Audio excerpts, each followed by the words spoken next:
രാഹുവിന്റെ ദശാകാലത്ത് സുഖഹീനതയും പലവിധ രോഗങ്ങളും, പ്രത്യേകിച്ച് ത്വക്ക് രോഗങ്ങൾ, ഭാര്യയുമായും സന്താനങ്ങളുമായും വിയോഗം, ബാല്യത്തിലാണ് രാഹു ദശാകാലം വരുന്നതെങ്കിൽ ദുരിതവും വിദ്യാഭ്യാസ തടസ്സങ്ങളും, വാർദ്ധക്യത്തിലാണ് രാഹു ദശാകാലം വരുന്നതെങ്കിൽ വായ്, കണ്ണ്, പല്ല് മുതലായവയുമായി ബന്ധപ്പെട്ട രോഗാദി പീഡകളും, സ്ഥാനഭ്രംശവും, പരദേശവാസവും, കുടുംബത്തിൽ നിന്ന് വേർപിരിയുക, അധികാരനഷ്ടം ഉണ്ടാകുക, വിഷഭയം, തസ്കരഭയം മുതലായ അനിഷ്ടങ്ങളും സംഭവിക്കും.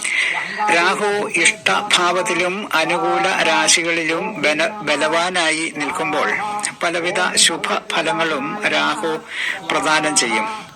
രാഹുദശയുടെ ആദ്യകാലത്ത് ആയുധം, അഗ്നി, ഗവൺമെന്റ്, കള്ളന്മാർ, വിഷം, ശത്രുക്കൾ എന്നിവരിൽ നിന്ന് ഉപദ്രവങ്ങൾ ഉണ്ടാകും. ശിരോരോഗങ്ങളും ബന്ധുക്കളുമായി വിയോഗവും ഉണ്ടാകും.